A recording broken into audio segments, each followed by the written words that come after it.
ایک عابد، اللہ کا ایک مقرب بندہ ایک پہاڑ میں عبادت کرتا تھا، اور اس کے کھانے کا اہتمام اللہ عز و جل نے ایک انار کے درخت کے ذریعے کیا۔ ایک انار کا درخت اس پہاڑ، اس کی عبادت گاہ جہاں وہ عبادت کرتا تھا، اس پہاڑ کے ساتھ ہی ایک انار کا درخت تھا۔ ہر روز اللہ عز و جل اسے 3 انار عطا فرماتا، وہ 3 انار کھا لیتا، اور وہی اس کی روزی تھی، وہی اس کا رزق تھا، اور وہی اس کے لیے کفایت کر جاتا۔ اللہ عز و جل کو امتحان منظور ہوا، اور اللہ عز و جل نے اس کا امتحان لینے کے لیے ایک دن انار نہیں عطا فرمائے۔ اس نے صبر کیا، دوسرے دن پھر اللہ عز و جل نے انار نہیں عطا فرمائے، دوسرے دن پھر اس نے صبر کیا، تیسرے دن اللہ عز و جل نے اسے پھر انار کی نعمت سے محروم رکھا۔ امتحان لے رہا تھا اس کا رب۔ اب وہ بھوک سے نڈھال ہو کر، پریشانی میں مبتلا ہو کر، بہت زیادہ گھبراہٹ محسوس کرتے ہوئے اس پہاڑ سے نکل آیا۔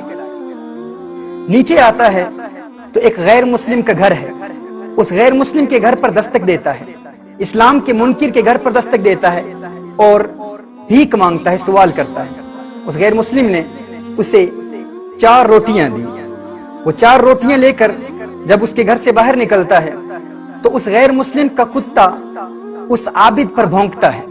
وہ عابد اس کتے کو 1 روٹی دیتا ہے، پھر کتا بھونکتا ہے، پھر دوسری روٹی دیتا ہے، پھر کتا بھونکتا ہے، تیسری روٹی بھی دے دیتا ہے، پھر کتا بھونکتا ہے اور چوتھی روٹی بھی دے دیتا ہے، لیکن وہ کتا ابھی بھی بھونک رہا ہے۔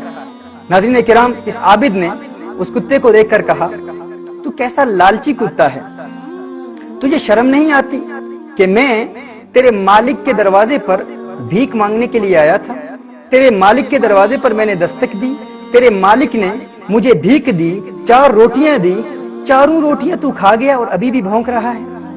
ناظرین کرام، اس کتے نے جواب دیا، اس نے کہا، اللہ عز و جل نے اسے قوت گویائی عطا فرمائی، اور اس کتے نے کہا، ہاں میں بے شرم ہوں، لیکن تجھ سے زیادہ بے شرم نہیں ہوں، تجھ سے زیادہ بے شرم نہیں ہوں۔ وہ اس لیے کیونکہ وہ رب جو تجھے بغیر کسی مشقت کے، بغیر کسی محنت کے، تیرا مالک، تیرا کریم مولا جو تجھے بغیر کسی محنت و مشقت کے مدتوں سے کھلا رہا ہے، 3 روز تجھے تیرے رب نے انار نہیں دیے تو تو اپنے رب کے دشمن کے دروازے پر بھیک مانگنے کے لیے آ گیا ہے۔ میں تو بے شرم ہوں، لیکن تجھ سے بڑا بے شرم نہیں ہوں۔ اللہ اکبر۔ ناظرین کرام، یہ کتا اس عابد کو سبق سکھا رہا ہے اور بتا رہا ہے کہ میں تو بے شرم ہوں، لیکن تو فرق دیکھ کہ میں نے اپنے مالک کے دروازے پر بھیک مانگنے والے سے روٹیاں لی ہیں، لیکن تو ایسا بے شرم ہے کہ تو اپنے مالک کے دشمن کے دروازے پر آ کر بھیک مانگ رہا ہے۔